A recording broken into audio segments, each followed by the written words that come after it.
Oh, happy Wednesday. You know what? My husband just helped me set the focus. And do you want to know what he said? You look incredible. For those of you who actually listen on without the visual, I'm wearing a robe and a towel on my head and a bunch of jewelry and a full beat.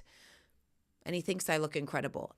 And what's hilarious is I'm wearing this because I haven't dyed my hair. I don't feel like doing my hair. I don't feel like getting dressed. You know, some days you just have those days where you're just like, this robe right now is the most fab thing I fucking have.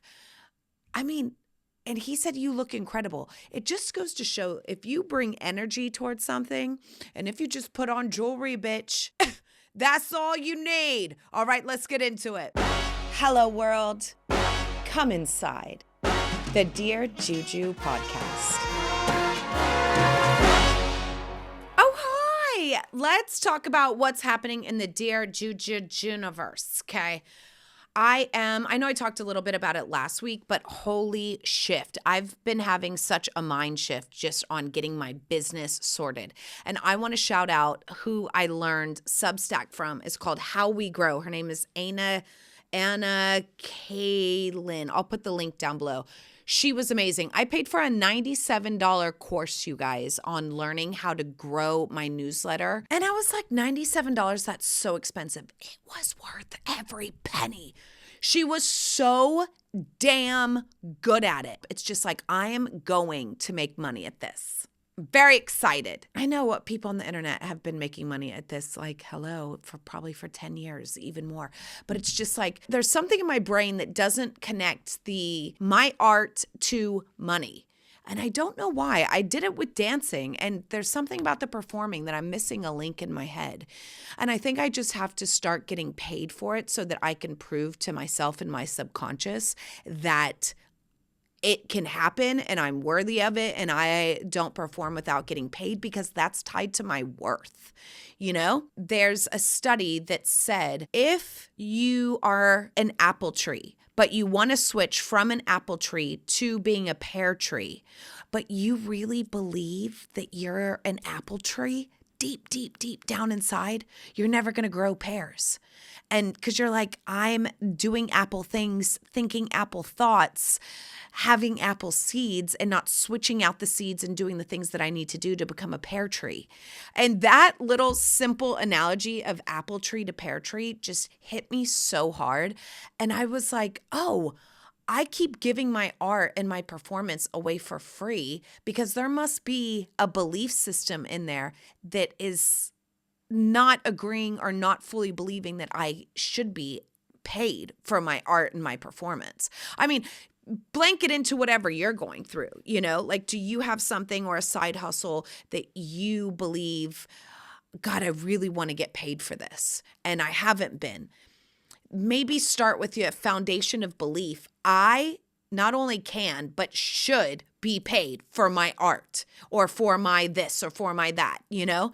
And then I think once you build on that belief system, that's really the foundation that we need to solve before just putting work out into the world. I am very much a spiritual and emotional girl coming from my professional dance background. I knew I was a dancer. I knew I was the best dancer. I embodied that. I believed it. I knew that I could be a backup dancer, and I knew that was going to be my toe into the entertainment pool. So I moved out to LA and I made it happen. So I think the thing that I'm missing is the belief. And are you missing the belief somewhere? What are you in need of? Remember a few weeks ago, I was talking about your blind spot. That blind spot, I think the blind spot starts with belief, really and truly. So yeah, I am doing so much work on the back end to set up my Substack. That is so much work. It's crazy. And then once my Substack gets set up, we are going to launch the Dear Juju Supper Club. And it's going to be so much fun. Last thing, I brought something up on my socials that I'd like to kind of delve in a little bit more here on the podcast. So I had the perfect situation back in LA. It was the 80-20 rule. I was 80% there for my kids and 20% a fucking adult, made money, put monetary value into the, system, into the pot. And now since I've moved to London, the choreography jobs have completely stopped. I think I talked about that. And these 6 months have been the longest time I have ever not worked in my whole life. And that has really done a fucking number on my brain. Now, if you want to be a traditional wife, homemaker, if you want a traditional wife or homemaker, that's great. I am talking about for the women or the people who like to grow their babies and their bank accounts. So that is the new mission that I'm on. And starting with that foundation of belief system, I'm getting like deep and philosophical today. Sorry if it's not a lot of fucking ha-ha jokes. But this is a real deal Holyfield. So I know how to grow my babies, and now I'm figuring out how to grow my bank account. And you know what? It's so freeing using this as a perfect segue into making money online. Have I thought about squishing some fruit on my feet for weird, kinky men? Of course. My feet are kind of gorgeous. Just gonna say. But, that's not sustainable. No one wants to see a 70-year-old foot. Well, maybe they do. I don't know. Here's the point. That's not what I want to do. I want to turn Dear Juju into a domestic total domination. And I'm figuring it out. And I just want to empower you. If there's something that you want to do, there's so many books and podcasts and audio and blah, blah, blah, blah, blah of someone who's doing what you want to do. Fucking copy them. Steve Jobs was a genius because he was focused and he fucking copied IBM. He copied Xerox. He copied Word. And he just did it better, So find who you want that you're like, oh, I'm feeling that. They're making money at it. And then just fucking put your spin on it because no one's you. Oh my God. I can't believe it. I forgot to tell you. Bitch. Get into this. So one of my good friends, well, really an acquaintance and then turned to social media friend, but we're really good friends of friends. We're not really good friends, but we are like, in the same sphere of people in Los Angeles. Her name is Miss Jo Baker. She is the most fabulous, most amazing makeup artist. She beats all the stars. Mariah, I mean, Kristen Wiig, just look her up, okay? The list goes on and on and on. I'm so used to saying her celebrities, every time you look on her Instagram, Miss Jo Baker, MissJoBaker. She's the beatest makeup artist in the world. She's from London, and when she heard that I was moving there, she was like, oh, bitch, I'm dying to move back. She has a little child, and she was like, I want to move back with my child. It's the best place to grow up. So she came here because she's doing the makeup for the girl in the Fantastic Four for Marvel. So she hit me up, Bird, I'm in town. Want to hang out, have champagne, go to the after party? I said, yeah, Bird, let's do it. I go to her hotel. Fabulous. We have champagne at the bar. Fabulous. $50 a glass. Okay, this is where these people are staying. $50 a glass champagne. I'm like, you could buy fucking 3 bottles of Prosecco for that price, maybe even 4. So we go have champagne. She picked up the bill. She put it on Marvel's tab. Then we go to the after party. Oh my gosh, it was this place called Number 6. It was so fun. Everyone was there, all the celebs, all the Marvel people. It was very much a who's who. And I got chocolate wasted. But I did not know that until the driver took me home, because her driver that she had for the week, she was like, no, Bird, you cannot. She calls everyone Bird, which I absolutely love. She was like, Bird, you cannot take the train home at this hour at night. The driver will take you. I said, thank you, Bird. She's like, no problem, Bird. Love you, Bird. Love you, Bird.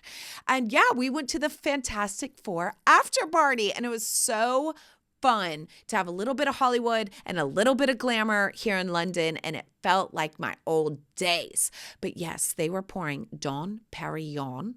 Would not let my glass even get to like this much down before they were topping me and topping me and topping me. And then in that cab ride home, I was like, oh shit, I think I did too much. I must have had like 10 glasses of champagne. It was wild. The DJ bumping, of course, none of the sticks were fucking dancing. My ass was jamming. I was grooving. I was like, y'all are sticks. This DJ is fucking bumping. Yo, I'm so excited. You know I can't hide it. Ooh, you know I fight it. I try, but I can't hide it. And you're dancing real close. Oh, yeah. I was like, I used to smoke so much weed to this in high school. This was my song.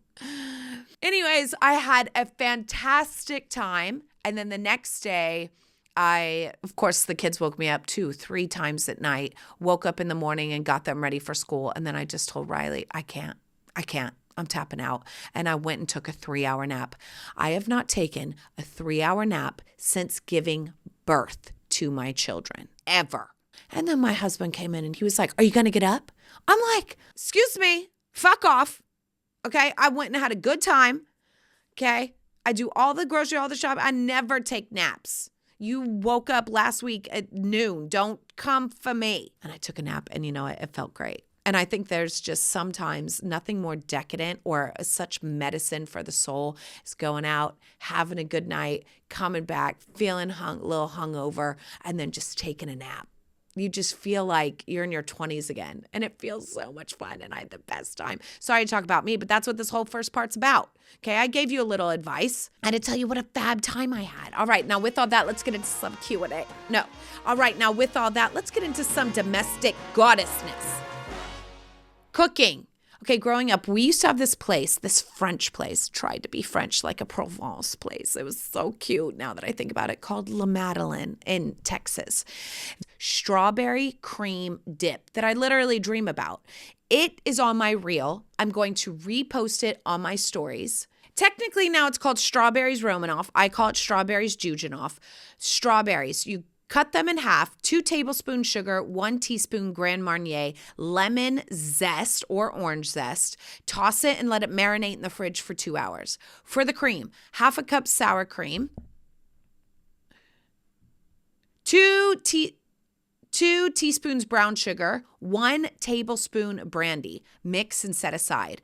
Then half a cup cold whipping cream, a 1/4 cup powdered sugar, and a pinch of salt. Mix until it's stiff peaks, then fold in the sour cream mixture.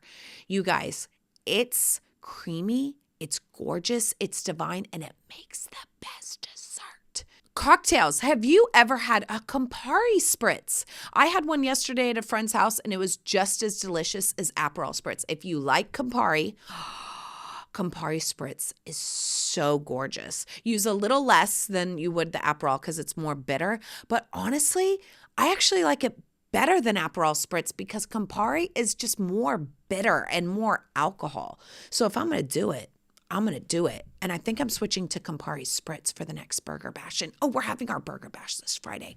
I told you, do something and put on an event for your friends. Decor. I don't know if I'm just getting more old, but I really am leaning into more elegant, timeless decor. And that's something, I want it maximalism, but I want it done right. And sometimes maximalism, if it's done too cheap, looks cheap. And lately I've just been feeling, it feels a little cheap. Really, the wallpaper in my dining room, I'm not really loving anymore. I'm just not. I don't know if it's like everything else that's adding to it, but it's just not giving me the oomph that I need. And so I need to redo it. And I'm not going to redo it as switch it, but I think I need to add to it and dress up the pig a little bit. But my husband's like, we are done. We are done. No more decorating. So I have this wall, and it's this blank wall of wallpaper. So what I think I want to add is these 2 arch mirrors and shelves in the middle, and I think that will really help. I think sometimes if it's how you style it, like if there's a dress that you're not feeling, maybe you're just not styling it right. And so if you style it different, maybe you'll be feeling it different. So that's what I'm trying. So that's my tip. My decor tip is try styling it in a different way. Then it might change the way you're looking at it or viewing it. All right, let's get into some Q&A with some T&A. Dear Juju, what's a domestic habit you secretly love but would never put on Instagram? Oh, that's easy. Hiring a cleaner. That's my favorite domestic habit. Hiring people.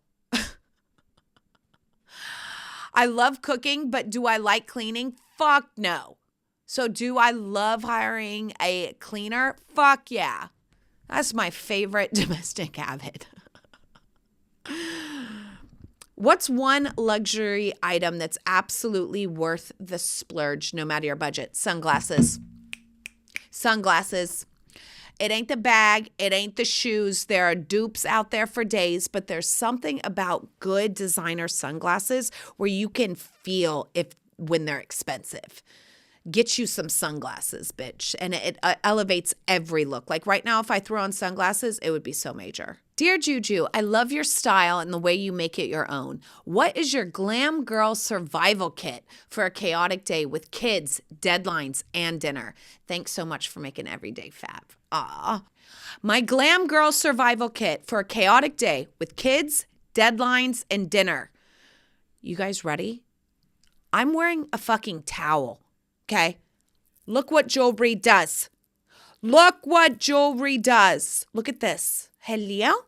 Hello. Number one is a big statement earring. It can dress up a robe and a freaking hair towel. Number two, throw on a dress, a printed dress at that. It's a one-stop fucking glam shop. You slip it on, your cooch gets a little bit of air and ventilation, you know? You don't get that thigh chafing. It's gorgeous. Number three, an alarm clock, especially because you said deadlines. Bitch, you need to wake up an hour earlier. I woke up an hour earlier today, and let me tell you the key to waking up early. Wake up tired. When that alarm goes off, zombie up is what I call it. I'm a zombie and I want to lay down so bad, but just keep walking towards the coffee machine. Keep walking, drink some water. Oh, I feel a little better. By the time the drip comes, oh, okay, I'm up. Zombie walk up and get up right when the alarm clock goes off. Do not push snooze. Domestic discipline. With kids, I'm going to tell you right now, there's not toys. There's no games or screen time. I'm going to tell you what to do if you got kids for a chaotic day. Balloons.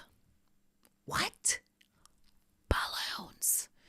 Take your ass to Target or wherever in the UK that you buy balloons for 99 cents / pence. Blow them up. All of them, they can blow them up too. Give them a couple of Sharpies in a safe place where they're not going to Sharpie anywhere, you know, preferably outside. Say, I want you to draw faces on all these balloons. That'll take like 45 minutes, okay? So they draw faces on the balloons, and then it's like, cool. Now either come in the kitchen or go on my bed or go on the trampoline, wherever a place that they can preferably bounce, or go on the couch and play keepy-uppy. Okay, I want to see if you can get to 100 with the blue and then 100 with the pink. Like, you guys, that what I just gave you for 99 cents and this much intervention will buy you 3 fucking hours. 3 hours, okay? So what do we got? We got earrings, we got a printed dress, we got balloons. Now on to dinner. Dinner, fucking taco. A taco is the quick, perfect 5-minute dinner. Let me tell you why. You take your meat, you put it in a crock pot with all those fucking spices and juices. Think salty, sweet, bitter, and creamy. Think about all of that when you're doing in your taco. Put it all in there. An onion, pineapple juice, a meat, let it braise, then bam, taco bar. You got your tortilla, you got your lettuce, you got your avocado, you got your sour cream, you got your cheese, you got your salsas, you got your guac. Boom. Dinner took about 5 to 10 minutes to set up, all day to cook. The house smells great. Taco bar, another 5 minutes to set up. I just gave you the glam girl arsenal for a chaotic day with kids, deadlines, and dinner. That's my podcast. I love you. Work on that foundation of belief, okay? Work on that foundation of belief. We all got it. We all have something where we can clean up that belief foundation. You just take a fucking Dyson and just any negative self-doubt, just see it as cookie crumbs, and spiritually suck up the negativity and clean and Clorox that foundation of belief, because you deserve the best life, like the star that you fucking are. All right, I'll see you next week. And until then, mwah, I'm out.